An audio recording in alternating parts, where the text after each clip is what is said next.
Hey, I got a question for you. Is there something you really want to change in your life, but you haven't been able to get yourself to do it, no matter how hard you tried or how much willpower you tried to apply? Well, if that's true, you're going to enjoy this tape, because what I want to talk with you about is what I call the master system for creating change. The 6 fundamental and simple steps that anyone can take to immediately increase the quality of their life by changing anything you need to change and doing it now, not someday. Does that sound like a big promise? Well, it really isn't a big promise at all. After all, you've been changing things your whole life. The problem is most of us are making change without being conscious about how we're pulling it off. We don't notice what the difference is between when we make a change effectively and when we continue to struggle. I'd like to share with you in this tape those fundamentals. Now, first of all, before we even talk about making a change or how to do it, let's identify a couple of things. Number one, what kind of changes do you really want to make? And I would submit to you, there are really only 2 changes you're ever really seeking in your life.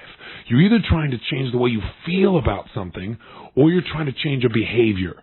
Now, what does that mean? Well, what are the things you want to change how you feel about? Maybe you want to change the way you feel about yourself. Literally redefining yourself, expanding your view of who you are and what you're capable of. That's a change in how you feel. That's a change in your sense of certainty. Maybe you want to change the way you feel about something happened a long time ago in your life. Or maybe you want to change how you feel about the present, or maybe even your future. Maybe you need to change the way you feel about a loved one or the loss of someone. All of these are simply changes in emotion. And they're things that we can do literally in a moment, but most of us don't. We feel imprisoned by patterns of our past, where we feel chained to living and thinking in a way that we've done traditionally, even if it disempowers us. On the other side, many of us want to change our behaviors. Sure, we want to change. We want to stop overeating or drinking or smoking. We want to stop losing and getting angry at the drop of a hat. We want to stop being in a position where we feel like we have to operate in reaction, but instead be in control and be directing our own destinies. These 2 primary changes can be accomplished through the exact same system. We've identified the kinds of changes we want, but let's talk again and remind ourselves, why do we do anything in the first place? Much less change something. Why do we do anything? Why do we do what we're doing right now? Why are we doing those things that we want to change? And the answer is always this. Everything human beings do, they do either out of their need to avoid pain or their desire to gain pleasure. The challenge, of course, is that everyone in life has developed different strategies, different patterns for getting out of pain and into pleasure. For example, for some people have learned throughout their life the quickest way to get out of pain is to take a drug or to smoke or to drink.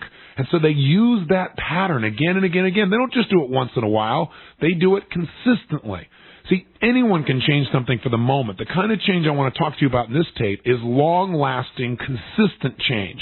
That only occurs if we change the pattern that we have developed for getting out of pain and into pleasure.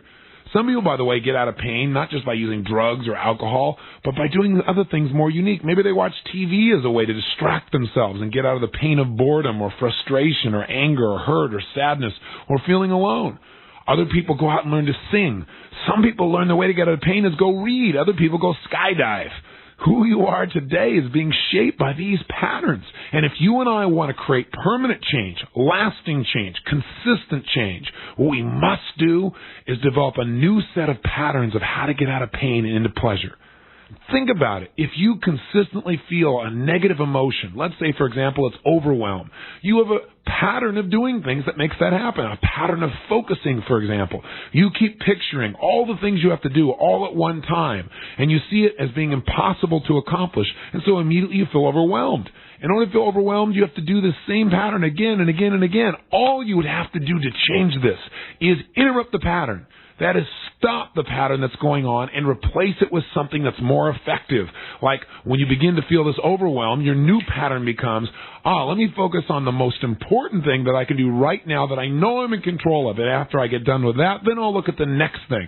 By developing this new pattern of chunking things down into simple bite-sized steps, you won't be overwhelmed. Now, this sounds so simplistic. You say, well, then why don't I do it? Because there is a specific syntax of change. I can tell you myself, for more than a decade now, I've pursued the best technologies for creating change. What is a technology? It's a specific way of consistently producing a result. So I studied things like Gestalt therapy, neurolinguistic programming, Ericksonian hypnosis, and these were some of the cutting-edge technologies in the nation, ways to create change more rapidly than anything I'd ever seen before. I became so proficient at these skills that I was able to immediately start helping other people, and it became my life's work.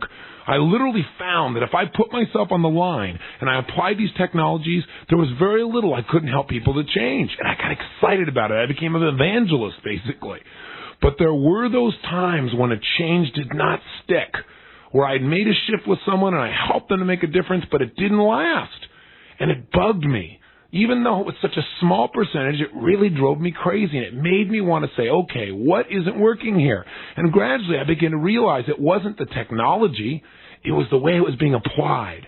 And I also began to wonder, how come I'm so successful? I mean, after all, lots of other people know these same technologies. How come they're not getting the same results for people as I'm getting?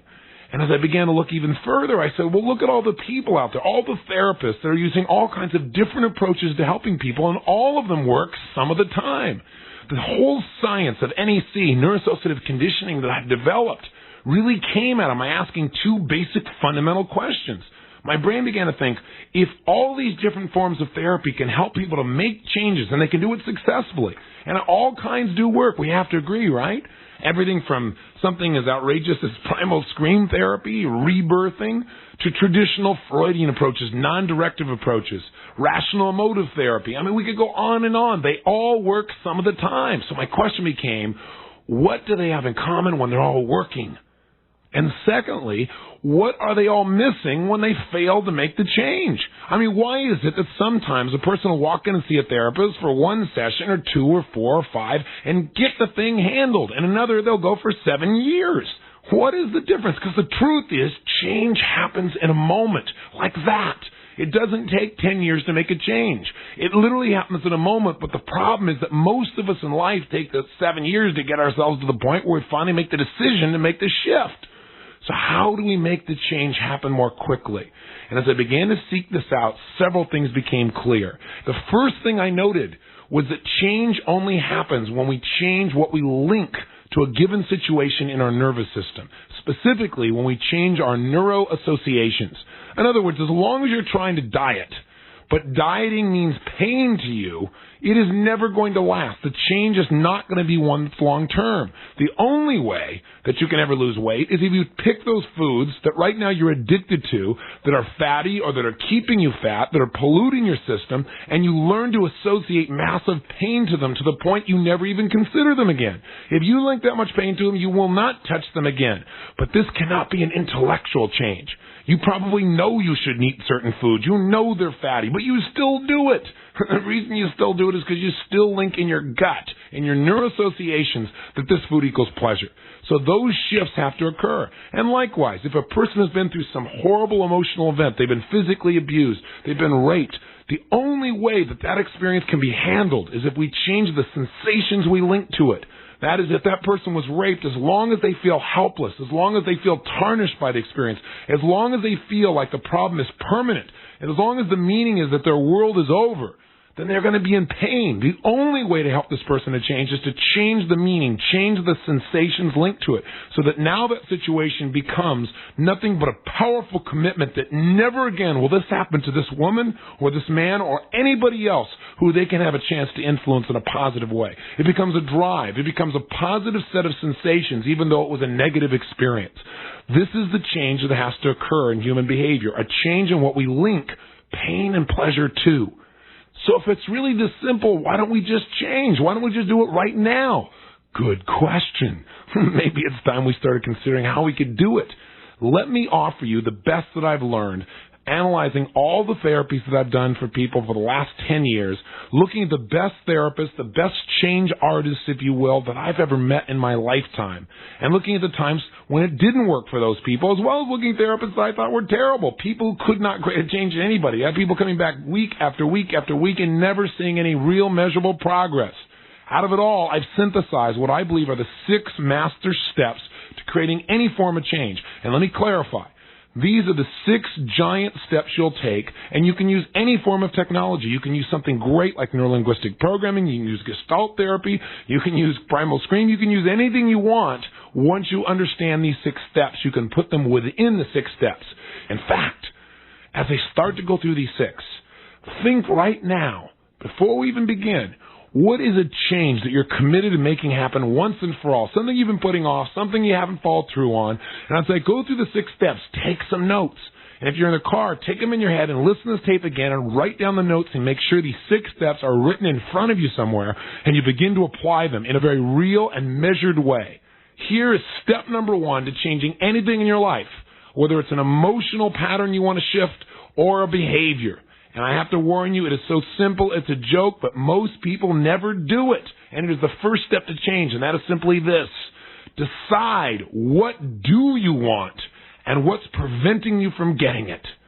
Again, decide what is it that you really want and what's preventing you from getting it right now. Now, again, this sounds so third grade, doesn't it? But I can tell you, having worked with literally hundreds of thousands of people, that the first thing people focus on when they come to see you and they want you to make a change, whether it be in a seminar, one-on-one, or any venue, they almost always come up and tell me what they don't want, not what they do want. I don't want to smoke anymore. I don't want to feel like hell anymore. I don't want to feel depressed. I want to change this. But rarely do they know exactly what they want to change to. When I say, what do you want to change to? They say, well, I don't know. I just want to feel better. That's too general. You and I have to remember our brain is the ultimate computer. If we give it precise instructions, it'll follow through for us. But we've got to know exactly what we want, and that requires making a decision. And once again, most people in life have not used their decision muscles in so long that they got wimpy muscles. They have a hard time deciding what they're going to order for dinner, much less making a change. But you must start here. If you are not making progress, and you're not achieving what you want, I can guarantee you there's an area you can enhance, and that is the clarity you have as to what it is you truly want. And are you clear on what's stopping you? And the answer, you might say, well, I don't know what's stopping me. That's the problem. Yes, you do know. That false belief that you don't know what's holding you back is a belief system that keeps you from changing. From this day forward, I want to challenge you to operate from a brand new belief system, and that is you always know what's holding you back, and the minute you become aware of it, you can change it. And I can tell you in advance what it is. What's always holding you back is you're linking more pain at some level of your consciousness to changing than staying the way you are. At some level, you fear the change. Why? Because we human beings have this desperate need for certainty. Because when we're uncertain, which is making a change tends to make us very uncertain, we get very fearful. Because the uncertainty means you might experience even more pain. See, that's a big challenge. And the only way that we're going to get ourselves to the point of really being able to accomplish what we want in our lives then is to develop such a clear idea of what we want that it's compelling, that it'll drive us, that we'll have a new sense that if we make a change, we're going to have incredible pleasure in our lives. See, we don't want to change just to avoid the pain. We want to change so that we get more juice in our lives. So what is a change you want in your life? And then once you decide what the change is, decide this. What do you want to change to?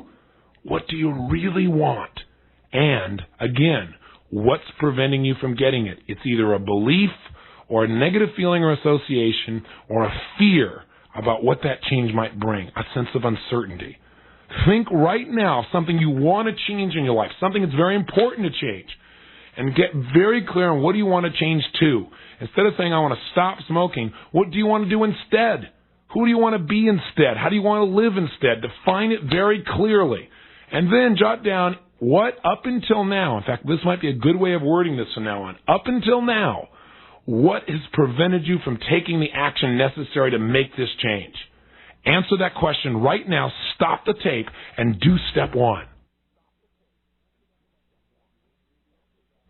I assume that you went and did the exercise. I'm sure you're not continuing to listen to this without taking the time to do this, are you? Please take the time. Don't just listen passively. Otherwise, you'll be doing what you've always done in the past. Decide. Make a decision of how you want it to be.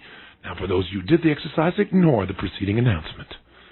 After you've gotten absolutely clear about what it is you really want, you know what's prevented you, now we go to step number 2. And step number 2 is the number one reason why most people who try to help people to change fail or take years to make a change. Because again, change happens in a moment. The key is getting ourselves to make that moment happen now. And the way we do that is through step number 2, and that is get leverage on yourself. What do I mean by this? I mean you and I have to shift that basic pattern that keeps us from being able to change our lives. And that basic pattern is simply this. If you aren't changing anything, it's simply because you link more pain to changing than staying the way you are. Or you don't link enough pleasure to the idea of changing. It's not compelling enough. So we must gear up and accelerate the amount of pain we link to our present behavior or emotion, the one we want to change. We got to make it so painful that change becomes an absolute must. Not a should, not a could, not an ought to, an absolute must. Invariably, when I talk to people, they say things like, well, I really should lose weight. I really should, not be so abusive to my children verbally. I really should go out and try and start a new business. But see, you can sit there and shit all over yourself and nothing's ever going to change. You've got to make it a must. Now, how do you do that? Well, the first step is realizing, having the awareness that the only thing stopping you from changing is the fact that you honestly have mixed emotions about the whole idea. After all, you might think in your head, well, what if I go out there and I try to stop smoking and I actually quit and go through all the pain it would take to stop smoking and then I die of cancer anyway? Gosh, I might go through all the pain and still have pain. Or what if I go out there and I really go on a diet and I still don't lose the weight? Or I gain it back? Why even try? It's too painful. Why even begin the process? These mixed emotions, these mixed neuroassociations are what keep us from changing. We have to remember that the ability to change is not even a question. Your capability to change, there's no doubt right now you could stop smoking. What do you got to do? Just not put that thing up to your lips. It's not like something that attacks you. You do it. If you're overweight, you're doing it to yourself.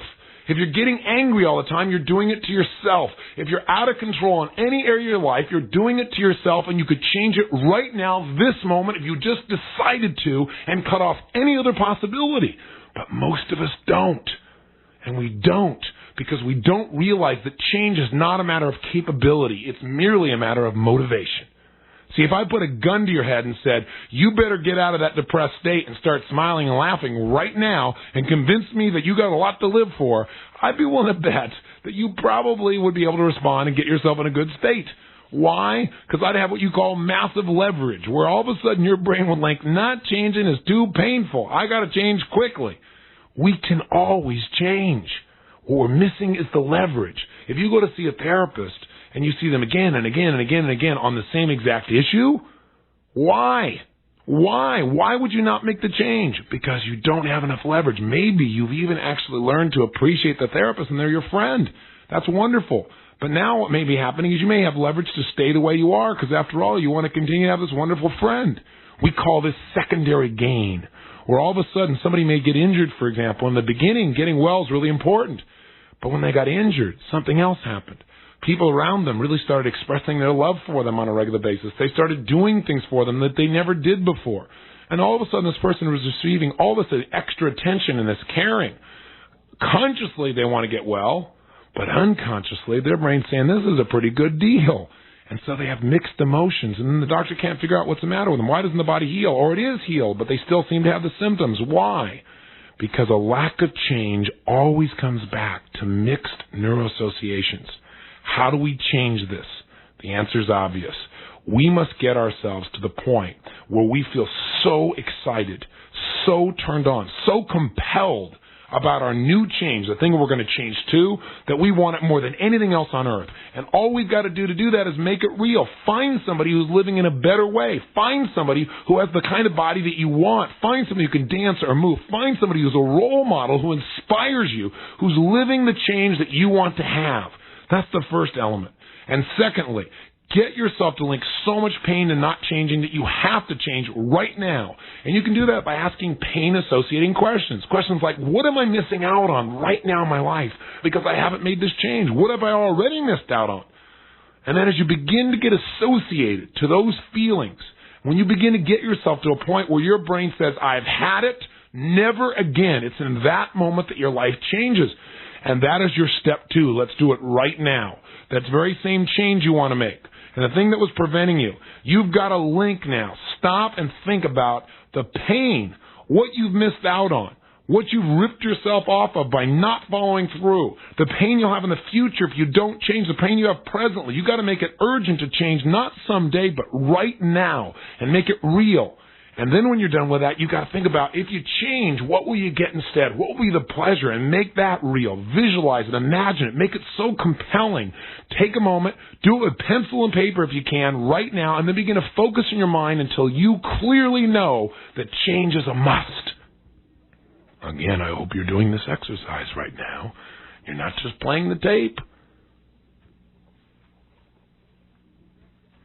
Okay, welcome back. So we've done step one. What is it? We're absolutely clear on what we really want. Not just what we want to change, but what do we really want in our lives, and what's prevented us up until now to make that change. 2, we now have massive leverage. We know that we can't go another day. We've hit emotional threshold. Not one more day living this way, not one more day with this behavior, not one more day of feeling depressed, not one more day of whatever it is you want to change. And we know how compelling and exciting it's going to be to live life with the new change. Well, let me tell you something. I hope you remember this the rest of your life. 80% of making a change is having a strong enough why. 20% is knowing how to do it. How is easy. There's so many ways to change. It's a joke. But you've got to get enough reasons, compelling reasons. That's the leverage. Now, if we know what we want, if we got ourselves in a position where we got massive leverage, we still could have a problem. And the problem is there are a lot of people out there that know what they want, and they're driven. They've got to change, but they keep doing the same things again and again and again and again. You know, there was a definition of insanity that was given years ago, and the definition was doing the same things over and over again and expecting a different result. I'm sure you've seen the fly on a window trying to get out. You know, it searches for a way out of the room, and it heads in the direction of the light. Well, sure enough, it hits the glass. What does it do? It hits it again, hits it again, hits it again. Some flies never figure it out. They just keep doing the same things, and they end up dying in the room. The only way you can change, even with all your motivation and drive, is you must do step number 3. You must interrupt your old pattern. You must interrupt the pattern that is holding you back, whatever it is.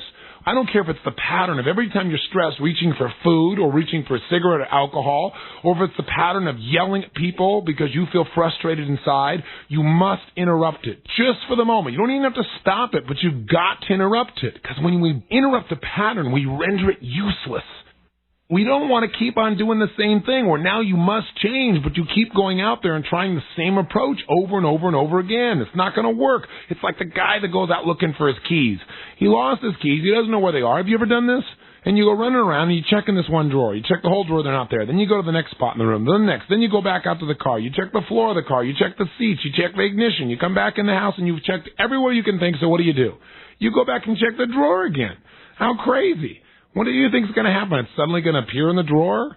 See, it makes no sense to do the same things over and over and over again and expect a different result. We've got to interrupt the pattern. And you know what? There's so many easy ways to do it. Interrupting a pattern merely requires you do something out of the ordinary. You do something unexpected to yourself or to the person you're trying to break the pattern of. See, I'll give you an example. Have you ever been in a situation where you're so caught up in a conversation, it's like super important to you, you're totally immersed, and then somebody comes by over here from the right-hand side of you and asks you this stupid question that has nothing to do with anything you're talking about, and you go, what? What are you talking about? And you have to think for a minute to answer their question because it makes no sense to you, and you finally answer their question, you get it all settled, you come back to your conversation, and what happened?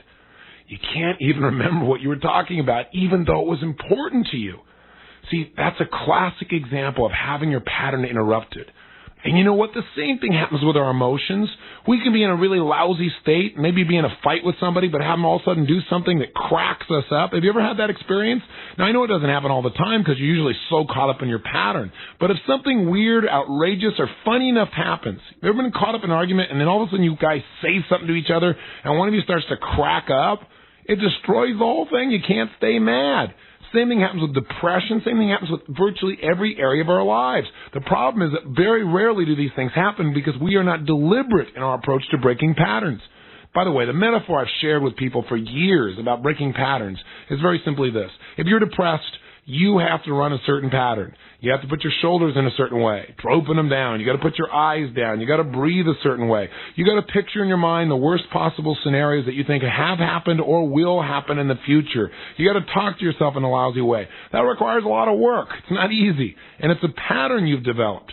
But if in the middle of doing that, all of a sudden you break the pattern, you interrupt it by suddenly grinning from ear to ear, breathing fully. If you do anything to break that pattern, anything weird or outrageous or even stupid, you will absolutely change your state. What happens if you put your shoulders back up, you breathe, you put a big, stupid, silly grin on your face, you raise your hands above your head and clap them together and say, thank God my feet don't stink today, or some other stupid thing, as ridiculous and inane as this sounds.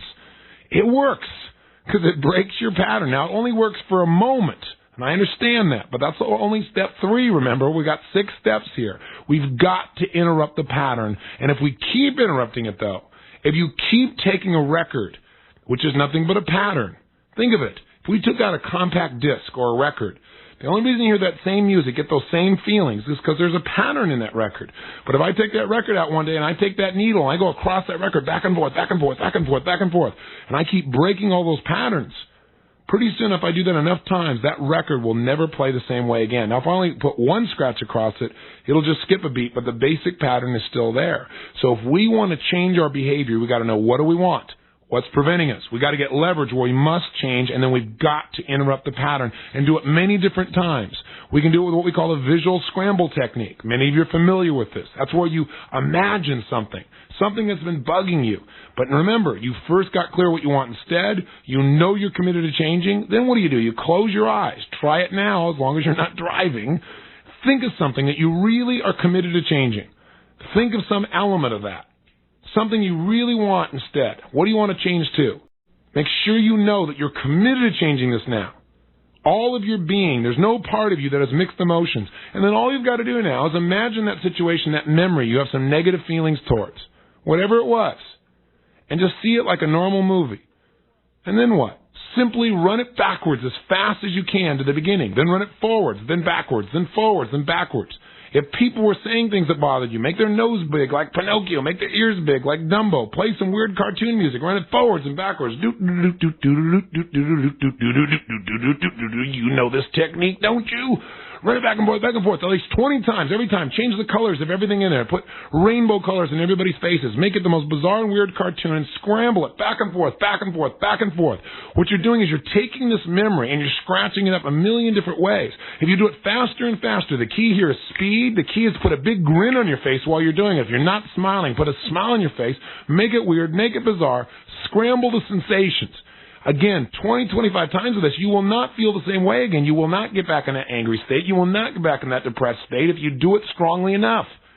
Now realize the scramble is only one way to break a pattern. If you find yourself consistently doing something like overeating, and your way of trying to change this is to say, well, I better stop doing this because it makes me feel bad, and I know I shouldn't do this because then I get fat. That's not going to do it. Your brain's going to go, give me the food, because you link too much pleasure to that food.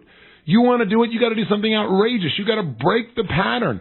Next time you find yourself overeating and you're in a public restaurant, jump up out of your seat, point down at your own chair and scream, pig! And I promise you, if you do that 2 or 3 times in a public place, you'll never do it again. You won't overeat. I say this only with a little bit of tongue-in-cheek. The point is, the more outrageous your pattern up, the more effective it will be. But we've got to break the pattern. So now that we've gone through step 3, you've got to interrupt your pattern. The question is, how? And remember, the best way to interrupt a pattern is to be outrageous, to do something a person does not expect, to do something that really radically changes your own state. So what I want you to do is stop the tape and write down a bunch of bizarre ideas. Come up with at least 10 brainstorm ideas on how to break the pattern of feeling depressed that you had, or being angry, or feeling overwhelmed. What could you picture when you start to feel overwhelmed that would crack you up? What could you say to yourself? What could you do with your body? What could you do if you're in a position of overeating or drinking or smoking to interrupt the pattern in a humorous way, a funny way, something that would jar you out of that pattern and maybe even make you smile or make you laugh? Turn off the tape right now. I know you don't know all the answers, but write down the best ones you can come up with right now. Great. Welcome back. Now, on the list you come up with, what are the top 3 best ways to break your pattern? Circle those and make sure you use them. And by the way, if you're not satisfied with the ways you've come up with to break those patterns, Find somebody who is now no longer overeating, no longer drinking, no longer getting depressed, and find out what do they do instead. And find out how did they break their pattern and use the same tool. Once you interrupt the pattern, though, your job is not done. This is one of the biggest mistakes that people make. Some people actually get to the point of interrupting their pattern. They stop the smoking. They stop the overeating pattern for a short period of time, but that's a critical moment. Now that you've broken the pattern, you've got to move in with step number 4, and that is create an empowering alternative. We must preserve the intention of our old behavior. The reason you smoked was not to kill yourself. You smoked because it gave you something. It gave you a way to get out of boredom, or it gave you something to do with your hands, or it gave you a way to relax because when you smoked, you took deep breaths slowly, or you used it to give yourself a reward or as an excuse to get out of the room. You need to find a new pattern that will give you the same benefits without the negative side effects. This is a must to having long-term change. Okay. Let's do step number 4 together. What's the alternative now? If you're not going to get upset and angry, if you're not going to get depressed, if you're not going to overeat, you're not going to drink, what are you going to do instead to change your emotional states? Sit down and brainstorm a whole series of ways that you can get yourself out of pain and into feeling good right now. Something you could do anywhere. Take a moment now and make your list. Welcome back again. I hope you enjoy your list. Now what you should do is carry it with you and practice it. Make it like a menu. So from now on, when you don't feel good, pull out your menu and say, okay, here are all the ways I can make myself feel good instead of the old ways I used to do that were destructive. And again, find a role model. If you don't like your ways, find somebody else who does something instead of drinking or smoking and find out what they do instead to make themselves feel good. Use their techniques. Remember the power of role modeling. Let's go on to step number 5. And that is you must now condition your new pattern until it remains consistent. Conditioning is the key. As long as we're using willpower to try and enforce a new pattern, it's not going to last.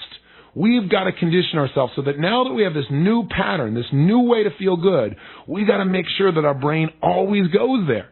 I mean, the best example I can give you is, I know recently I was really busy, and I tend when I'm at home to get on the freeway going towards San Diego because that's the direction I had about 90% of the time.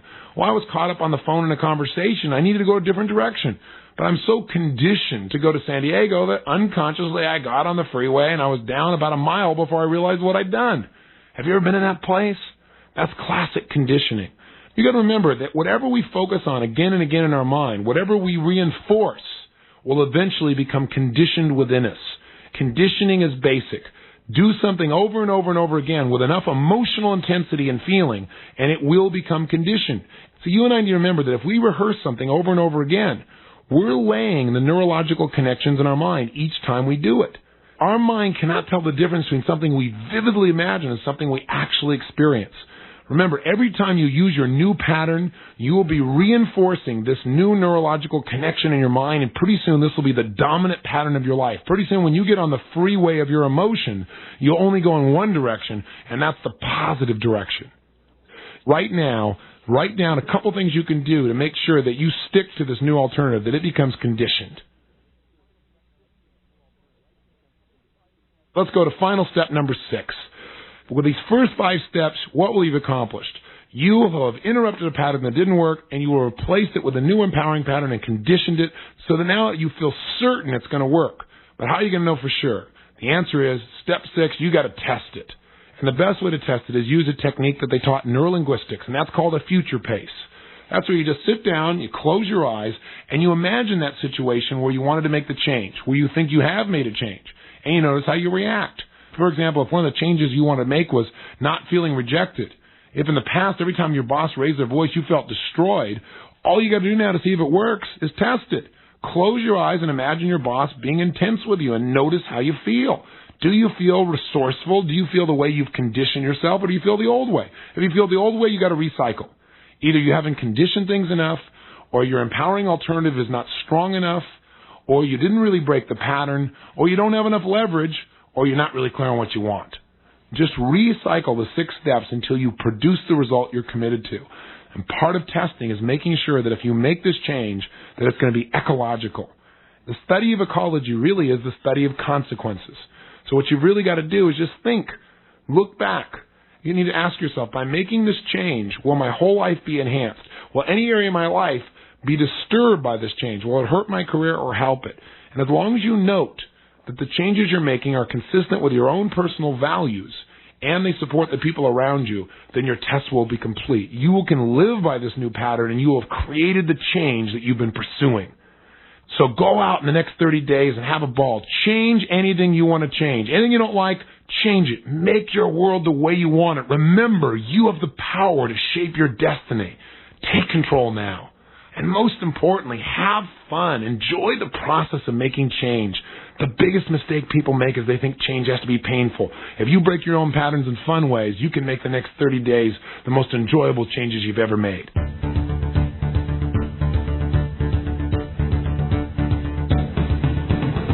Right now, there's a pattern of change that's occurring throughout the industrialized world that doesn't get much press. We're just starting to see it in our newspapers and our magazines, but it's a pattern. It's a distinction. It's a change that's going to affect every aspect of your personal and professional life. And if we fail to anticipate this change, we're going to experience pain.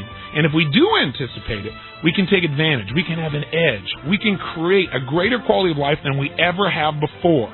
This pattern of change, you wonder what it is. Well, I'm not going to tell you just yet. You got to think as usual and stay with me a little bit here. I will tell you this, though.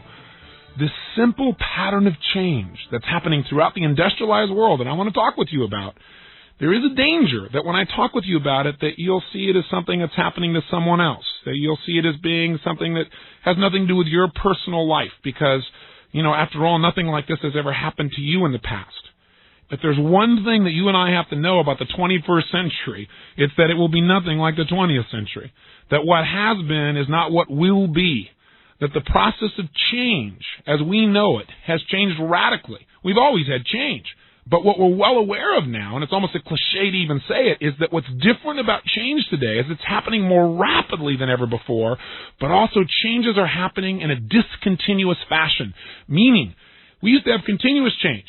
You could say, well, things are going to get better. We know what change is going to be. We may not know the details, but we know that the next generation is going to be better off than this generation. We know that whatever we're doing here in our business, we're just going to do it better next year. Well, that's not necessarily true anymore. Change today can happen instantaneously in a way that we cannot anticipate, or at least have not anticipated before. Where suddenly we're not doing it better, we're doing something completely different at this company. Overnight, when you have something like the Soviet Union disappear, when a wall comes down in Germany, when suddenly corporations like IBM will come out and say, we're going to lay off 150,000 workers in less than 2 years, a company that always promised permanent employment and has been known as the international company of example, when all these things happen that rapidly, literally overnight, these are not continuous change. These are not changes we would anticipate. These are discontinuous change. So what I'm trying to say to you is, before I talk to you about this simple pattern, this affects you personally. This is going to affect you. If it isn't affecting you now, it's going to affect you in the near future. It'll affect you whether you own your own company, whether you're an executive for a corporation, whether you're just entering the workforce, or if you're never even planning on working and you're a homemaker, because it's going to affect the structure of how your family even functions. So what the heck am I talking about here? What I'm speaking to you about is the radical changes that we're seeing in the structure of work in industrialized societies. What the heck does that mean? Well, you and I have lived with a certain set of assumptions, at least most of us in industrialized countries have up until now. And that was that, hey, half of your life, basically, your adult life, you were going to drive someplace, you were going to go to work at that location. If you really did work hard and you really added value, you would continue to work for that company unless you chose to leave. And if the company got into trouble, at the very worst, you would have experience at this corporation that would be marketable to go to work for somebody else. And sure enough, you planned your life based around that, because the structure of how we work determines dinner times, determines when you're going to see your children. It determines to a great extent how you think about your future, what you think is possible, what you think is impossible. So what's changed? You say, I'm still going to the same job. I'm still doing the same thing. Well, one thing that's changed is the future. Ask any baby buster, those young people now coming out of college, who've gone and lived by the rules. What have they done? They went out and they got the education, right? Maybe a great education, spent a fortune to get the education, invested their lives, their time, their energy. They're having a hard time getting a job. They don't understand. Just a few years ago, if you did all these right things, you could get a great job with a great corporation. right? If you studied to get an MBA, you certainly would get a job on Wall Street. Wall Street was coming up and courting these young men and women. It's not happening in that environment or virtually any other environment. We're finding young people who are incredibly well educated who are going to work in retail outlets as salespeople for minimum wage. It's an amazing environment. I'm sure you're seeing it around where you are. You might say, well, I don't care. I'm not a baby buster. Well, you should care because they're a major part of our society. Many of them are getting there 28, 29, almost 30 years old, and they still haven't found, many of them, what their career is, what their compelling future is, where they can invest themselves, their resources, their imagination, their creativity that will enhance our society. Instead, many are getting frustrated and overwhelmed. Not all, but many.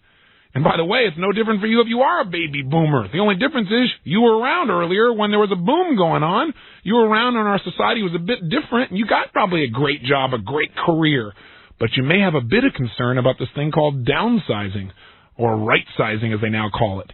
Why aren't these jobs available? Because in the last 10 years, the latest statistics show we've lost almost 4 million jobs in less than 10 years.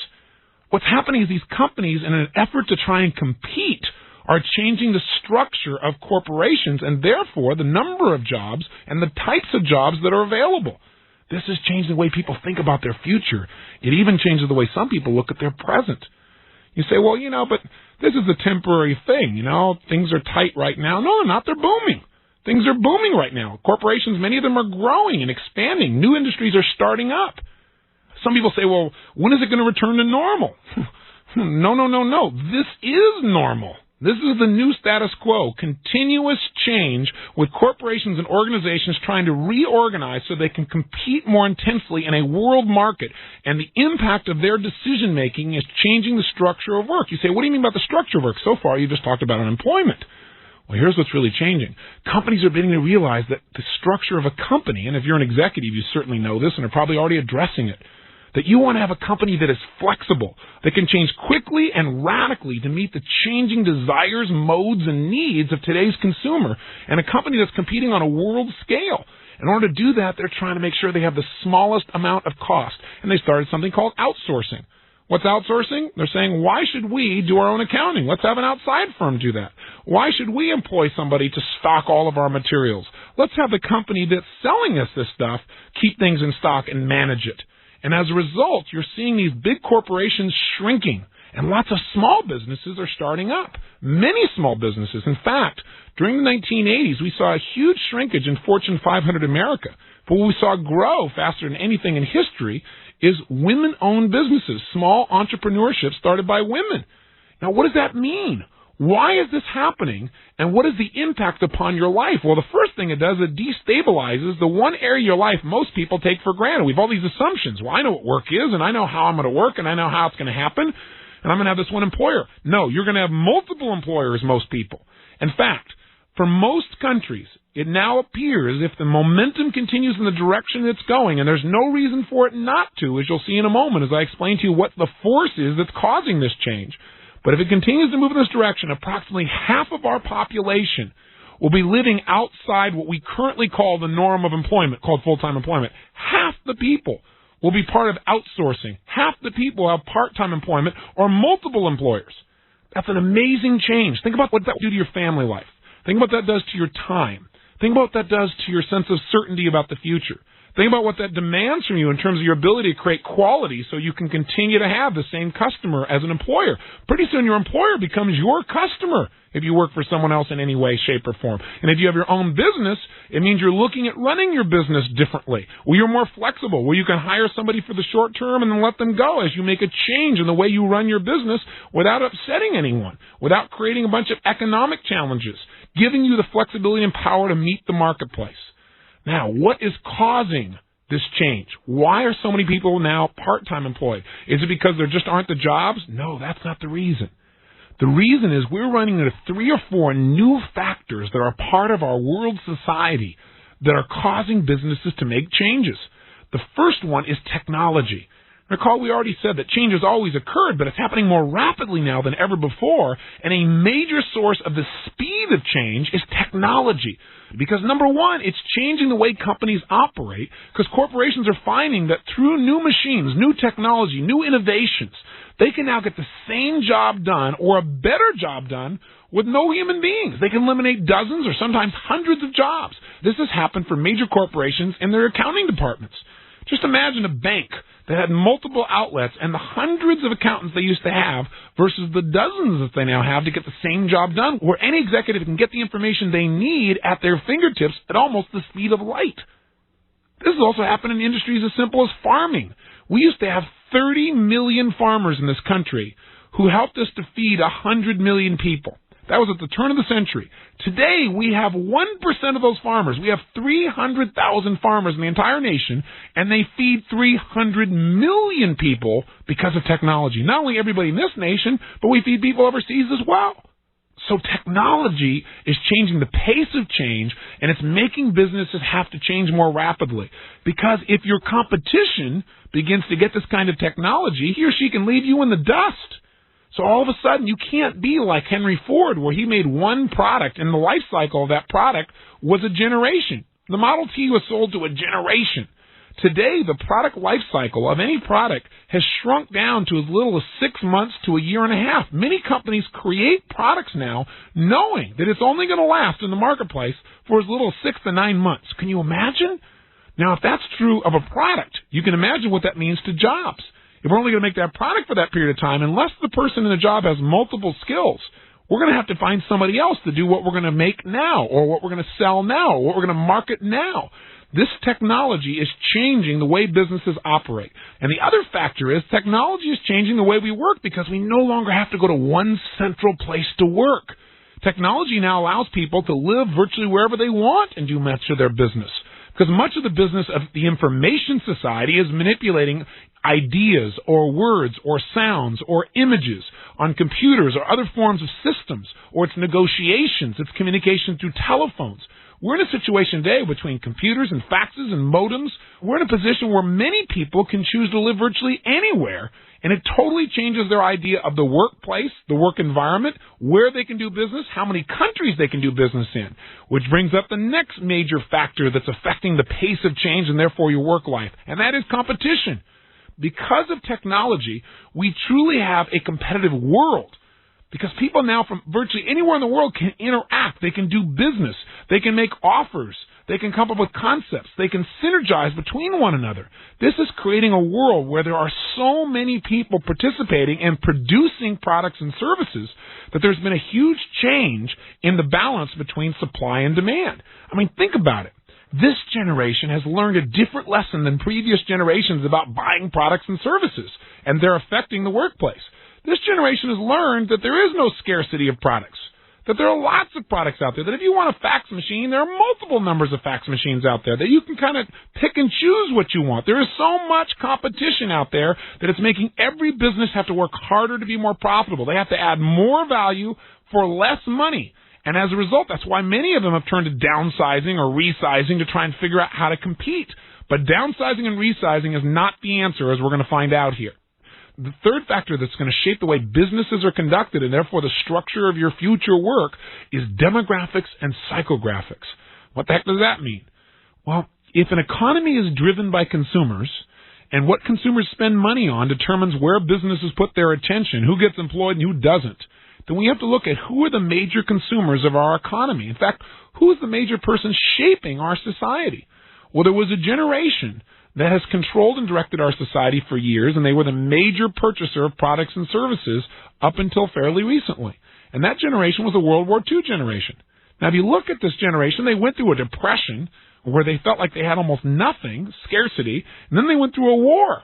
And by the way, when somebody said, hey, we're going to go to war, they didn't say why. They reported immediately. Johnny come marching home type of an attitude, right, from a previous war, and they went right out immediately, and they knew the world was black and white. It was clear who was the good guy, who was the bad guy. And if you played by the rules and you respected authority and did the right thing, you'd come back a hero. And they did. And these people, when they came back and they finally wanted to have some pleasure, they wanted a better quality of life, some of the technology created options, and new technology provided ways for them to have a better life with less pain. And they moved to things called suburbs and new development, and they wanted to purchase items, things like refrigerators. And in those days, getting a refrigerator was an exciting thing. Getting a television was an exciting thing. Think about that process. They wanted their kids to grow up and have all this great pleasure. And so they raised their children with a different set of values in some cases. In many cases, They taught their kid a different lesson. They taught their kid that you're special. You're unique. You know what? I want you to be happy. Your happiness is the most important thing. If they didn't say it verbally, they said it by their actions. If a young person from World War II generation broke the rules, they knew they were going to get pain for it. But if this baby boom generation, the generation that came out of this group, the generation that's now starting to be the largest consumer base in the history of Western civilization, this mass number of births that came from these people who came back from World War II, they wanted pleasure, they had kids. These kids learned not to go out there and work 7 days a week and work really hard. They didn't learn to take care of everybody else first. What many of them learned was, your happiness is the most important thing in life. I want you to be happy. I want you to have a better life than I'm happy. You're going to be more intelligent. You're going to go to school. You're going to get an education. These people grew up with a different environment, and they learned that breaking the rules could be fun. Because after all, guys like Dr. Spock entered in and said, hey, if your kid breaks the rules, you got to let him kind of explore and discover himself. A little different society began to be shaped. And what happened is we developed a culture of people that learned to break the rules and learned it could actually be enjoyable to break the rules. You might create an identity by breaking the rules. These people, when drugs were available, and they, of course, didn't know the consequences, of course they'd be willing to use a drug. Why wouldn't you? It's a way to be happy. One of the things they were programmed to do. If they did go to war, did they have a real clear idea of why they were there? Was there clear authority? Was it clear who the good guy was and who the bad guy was? The answer is no. These people went into an environment where they were not clear at all, where they might be sitting in a rice paddy next to a guy smoking a joint, where they weren't sure why they were even there. They had not been raised to have an ideology that was singular and focused. And sure enough, one day, let's say somebody's out there and he likes children, he's there with his buddy doing a patrol, and he finds this little boy, he starts talking to him. Of course, he can't speak his language, but he thinks he's cute, and he turns around to walk away, and the little boy pulls out a machine gun and blows away his best friend. And in an effort to save his own life, he turns and pulls his machine gun and blows the young child away. What do you think that does to a generation? What did it do to you if you're part of that generation? And by the way, when these people finally did come home, did they win? Did they have parades celebrating? No, they were called baby killers. Many people spit on them. What do you think that did to them? While they're gone, their heroes were killed. A Kennedy, a king. The President of the United States said that he was leaving office, but he was not a crook. This was a bit confusing for a few people. What did this generation learn? What many people in this generation learned was loyalty to anything can get you killed for no good reason. In fact, some songs with similar verses actually became very popular. Think about it. How does this affect today's society? Well, the leading edge of this group of people we now call baby boomers are taking over our culture. Number one, they have a bit of money to spend. They're now at the leading edge 48 years old. At the lower end, they're around 32, 33, 34 years old. These people have begun to succeed. They have capital, and they're going to make a decision, but they don't make it the same way as past consumers. Number one, they know there's an unlimited supply. They've learned that they can have whatever they want, and they don't just want a product. They want a product that meets their individual needs. They want a product with their name on it. World War II generation had 3 flavors of ice cream: strawberry, chocolate, and vanilla. How many are there now? God only knows. Right? Ben and Jerry showed up. This generation wants ice cream with their signature on it, their own personal one, to meet their own personal needs. They want to buy from somebody who knows that they're special and unique. Anyone who shows them that they care about them at that level, who knows they're special and unique, just like mommy and daddy taught them, is going to get their attention. But also, you got to remember, this person is choosy and jaded. They don't have to have it. Anybody who wants a refrigerator now, anybody who wants a VCR within reason, has already got it. So now they don't have to buy. They're not driven by scarcity. They're very, very choosy. You got to give them everything. They've learned by Japanese competition that they can not only have, let's say, the best quality, but they can also have the best price in the same item, and have selection, and have service. That's now the norm. Now this group of people expect everything. And as a result, since you can't get them to buy unless you meet their needs, and their needs are so much higher, businesses cannot operate the same way they used to. So now they have to be so flexible, because these people's idea of what they want can change very quickly.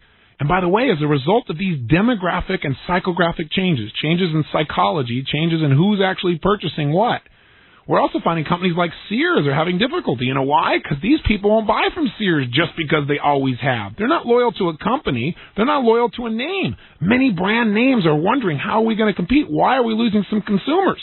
It's because this new consumer, And by the way, this new consumer is starting to run these multinational companies. This new consumer is somebody whose needs are much different than anybody you've ever met before. In addition, our entire society is changing because this new consumer is also the person running the nation. The President of the United States now is a baby boomer, as is the Vice President. Think about it. Heads of multinational corporations now are baby boomers. Who are baby boomers? They are rule breakers. They're not willing to do things just because it was always done that way. Oftentimes they like change. They want change to happen. We promised full-time employment. That was then. This is now. Today, to compete, we got to change it all. They've changed the economy wherever they've gone. There's a good metaphor for them. It's like a giant pig going through a snake. You know, when baby boomers were all born, guess what happened? Diaper sales went crazy because of this huge number of people who needed diapers. When all of a sudden they went to school, we needed more schools. When all of a sudden they'd grown up and went into business in the financial markets, there's a stimulation in that area. See, we can pretty much track a great deal of our economy, a great deal of where we're going to baby boomers. All of this background is to help you to understand where our culture is going. See, if we have to wait until change happens to you, you're on the back end of change and you're going to have some pain. But if we can anticipate it, we can see where things are going, we can begin to take advantage. So what all this is causing to occur is we've got a situation now where we have a very choosy consumer who now requires a tremendous amount. They want every bit of value they've ever gotten and then some. They want things to always be better, and they want them to be cheaper, and they want service, and they want supply, and that's what they expect, or they're not going to buy. So what's happening in companies? What companies are doing is saying, man, we got to cut our costs so we can compete. And so what they're doing is they're eliminating a lot of jobs.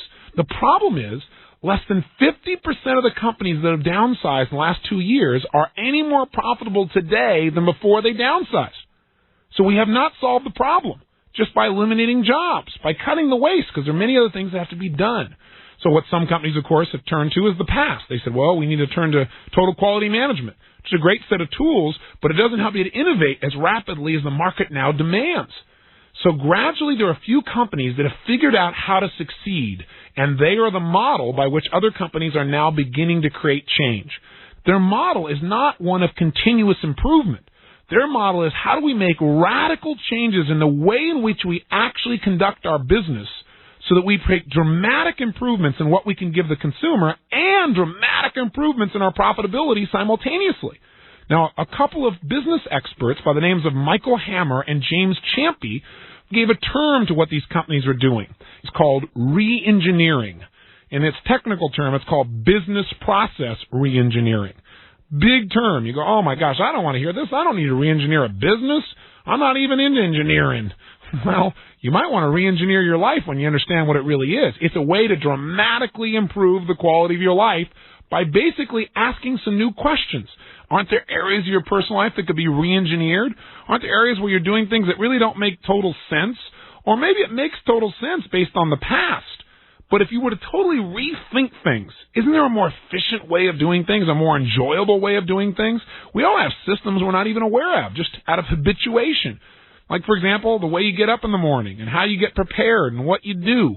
Maybe instead of going to the cleaners twice a week and traveling there and spending time in line and finding a parking place and coming out, you get a cleaner that picks up your clothes and delivers them back at home. You don't even have to think about the process. Again, that's awfully simplistic.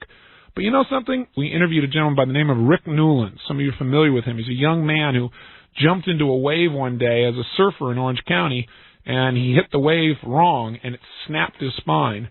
He became a quadriplegic instantaneously.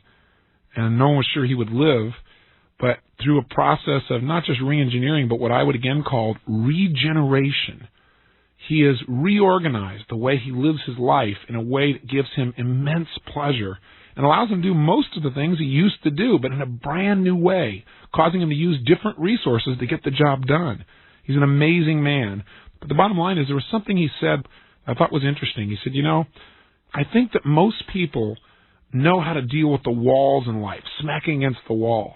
He said it's the pebbles that really screw our life up, the things that kind of knock you out of state, that the little things that just drive you crazy, and then all of a sudden you snap at your spouse, or you give up, or you get burnt out and tired and don't give 1,000% of your effort.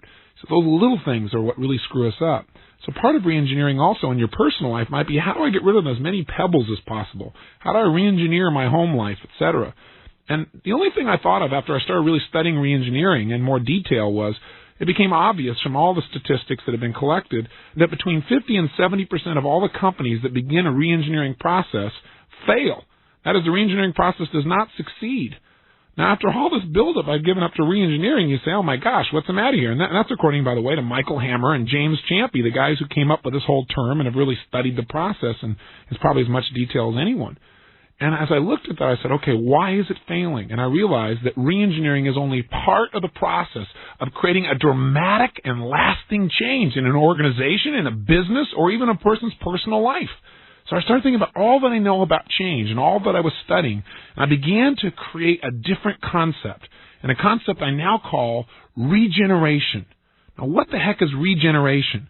Well, by definition, regeneration for me is the process of using human ingenuity to transform dormant resources. Dormant meaning something you're just not currently using. I don't care if it's a skill or an understanding or an ability you have. If it's a corporation, it might be people you're not using. It might be resources, computers that are not being fully utilized. I don't care what it is, but it's a transforming dormant resources into significant assets that powerfully increase the quality of our lives. What regeneration really is how do you use the resources you already have to create something new, something greater, something better than ever existed before. It's like, how do we produce a rebirth in our lives, a rebirth in a company? That's what regeneration meant to me. So I looked at that and I said, okay, what are we capable of as human beings when we really tap into our creativity, into our ingenuity? Unbelievable things. See, what gives things value in the 21st century is human creativity. It's brain power. See, brain power gives you the ability to add the most value to any natural resource. Listen, we learned how to turn dirt into a $150 billion a year industry, right? Computers. We turn sand into silicon chips to store information, to transfer information that has changed the structure of work. That came out of human creativity, ingenuity, somebody who was willing to throw away all the old belief systems. Because to build these things, to build these computers, to build computer chips, they had to believe the opposite of what everybody believed before them. They had to re-engineer their thoughts. They had to regenerate. They had to say, you know what? Better is cheaper. That was never thought of before. They had to say, you know what? When things move faster, they're going to get cooler. These are core beliefs that were necessary to have these breakthroughs happen in the computer industry. This fries most people's brains. But see, this is how change happens. And you and I, every single person that you're going to meet, has this well of creativity inside them, but it hasn't been tapped before because it hasn't had to be tapped. Because human beings only tap into their real ability when things are a must, not a should. And for most people, change has been a should. But I'm here to tell you, here is what's exciting. Here's the payoff of this tape.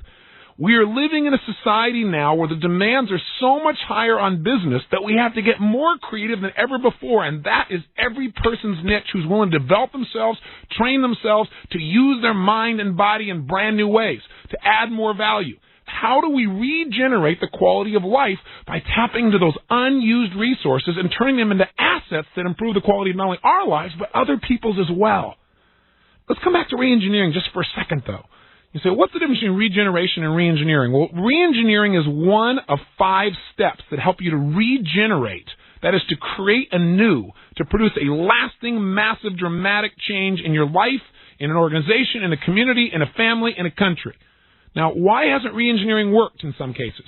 Because people have gotten together and designed some new systems that need to be implemented, but they haven't followed through. They haven't taken action. They haven't retrained people. They haven't reassured people that, hey, this will work out. Trust me, go for it, follow through. So many times organizations have come up with a good reengineering plan, but they never implement it out of fear of the unknown, out of fear of loss. People within the organization maybe have secondary gain. They're afraid, well, if we re-engineer, what will that do to my job? What will that do to my sense of control? But we have to let go of that, because otherwise these organizations won't be around to be able to provide those kinds of jobs for people. The truth of the matter is sometimes organizations have even implemented these changes, but they still aren't succeeding. Because I think the first step to regeneration, step number 1, is you must reinvent yourself. Whether it be you that you're trying to regenerate, like let's say you want to regenerate your own body and look and feel better and have a new identity, or whether it be government wanting to reinvent itself, or whether it be a corporation. We have to develop an identity. Now, you remember what the process of identity really means. It means that if I think you're a great guy and you're my best friend and you treat me really vicious, I may get upset about that. But sure enough, after a while, I'll rationalize it and say, well, you're probably having a, bad day. But if I think you're a manipulator, if I think you're a liar, if I think you don't care about me or anybody else, and one day you start treating me really nice, I'm going to say in my head, what does he want? You see, what controls my responsiveness to you is not the fact that you re-engineered your life to be a nice guy now. What controls it is my concept of you. Classic example is government. Government wants to reinvent itself by doing a better job. Well, if they go out and re-engineer like crazy, but as long as we think of government as a bunch of fat cats who are wasting our money, unless we create a new identity for government, we'll keep noticing what they don't do well, and they'll never change their identity, and the re-engineering process really won't last. There'll be no reinforcement for it. Do you follow me on this? The point of the matter is, let me now briefly share with you the 5 fundamental processes for tapping into your resources, using those resources that right now are dormant in a brand new way that turn problems into assets, that turn waste into assets that dramatically improve the quality of life for your business and for your personal life, what we call regeneration. Here it is very briefly. Step number 1, I've already told you, is reinventing. Now, what does it mean to reinvent? What really this first step of reinventing is number 1, you got to get a vision. The vision of what do you want things to be like. Number 2, you got to make a decision. You got to make sure you flat decide, or you're not going to turn back, that this is how it's going to be. And number 3, you've got to communicate, not only to yourself, but other people you're interacting with, that this is what you're committed to. Let's say, for example, you wanted to regenerate your body as the metaphor.